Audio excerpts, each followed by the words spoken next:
Now we're going to look at making a time side lobe measurement on a particular signal of interest here. And we can see this is really similar to some of the other pulse examples that we used. Um, we have a varying PRI in our pulse train. It's fairly wide bandwidth over a couple hundred megahertz or about 120, 140 megahertz.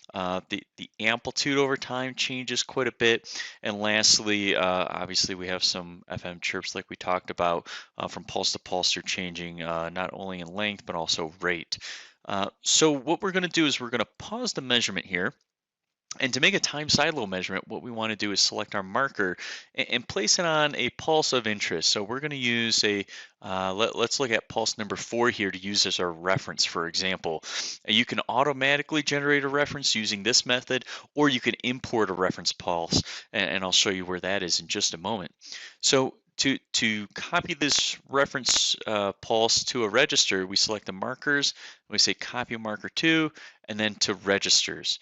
And you can even look at what those look like, and basically you can change any trace to the register D1 or the register D2 based on the marker function we just did. D1 is just the top level of the pulse, and D2 is the entire rise and fall time of the pulse. So what we're going to do next is we're going to go into measurement setup to pulse properties, to the analysis, and then correlation tab. And this is where everything starts to happen is we enable correlation side lobe calculations, and we're going to set our search range to maybe just 10%.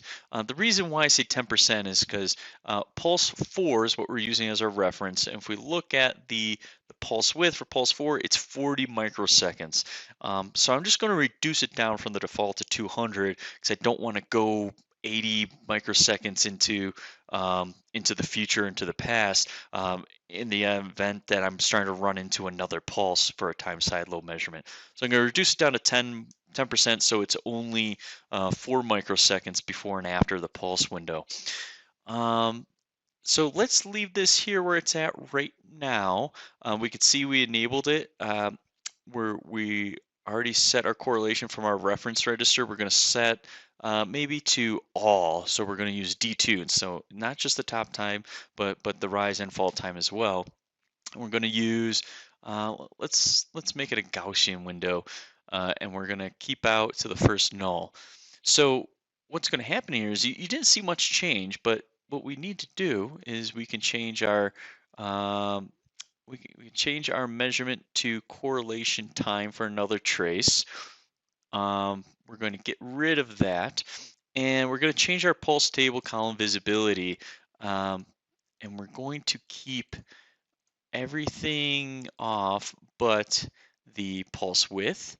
And then as we go further down here, you'll see that there's a correlation that, selection that gives you peak row, side lobe level, side lobe location, compression ratio, and main lobe width. And so now we can see everything within our pulse table.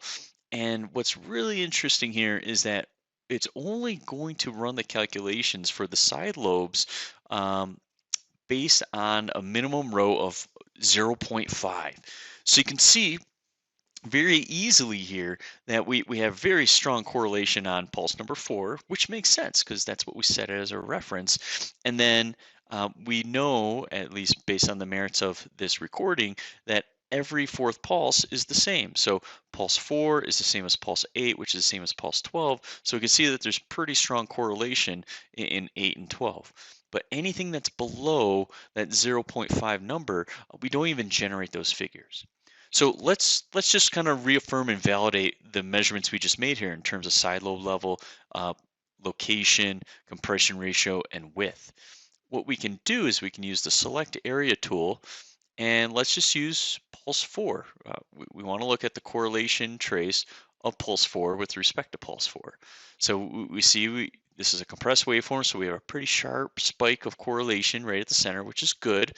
What we're going to do is we're going to place a marker and put a peak search at the top, and then we're going to add a second marker and make that a delta. And that's going to be useful for a couple reasons, which I'll show you here, which I'm going to zoom in again a little bit closer. And let's do that just one more time here so we can see some artifacts of interest.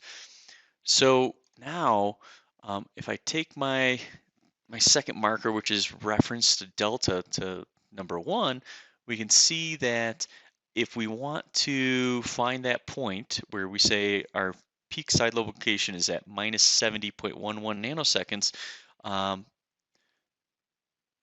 we would go minus 70.11 nanoseconds, and it's right in there. So let's zoom in a little bit more. And again, this isn't necessary, but it's just reaffirming that the algorithm is working properly.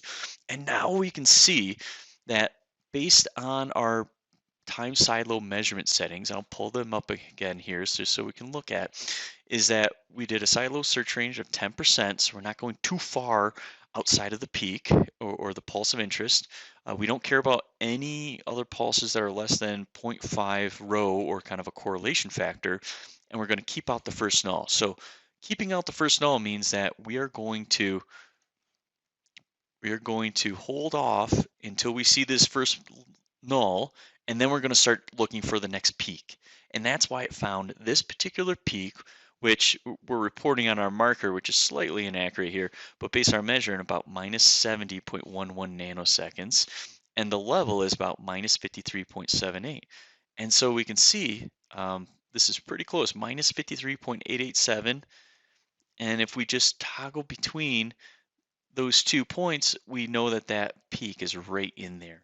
So we quickly found, not only by direct inspection, but by quick measurement here and validation of our time side lobe level for a particular radar pulse. And again, this is something that you can very quickly, easily use the marker copy function into reference traces to be able to make this measurement quite fast and accurately.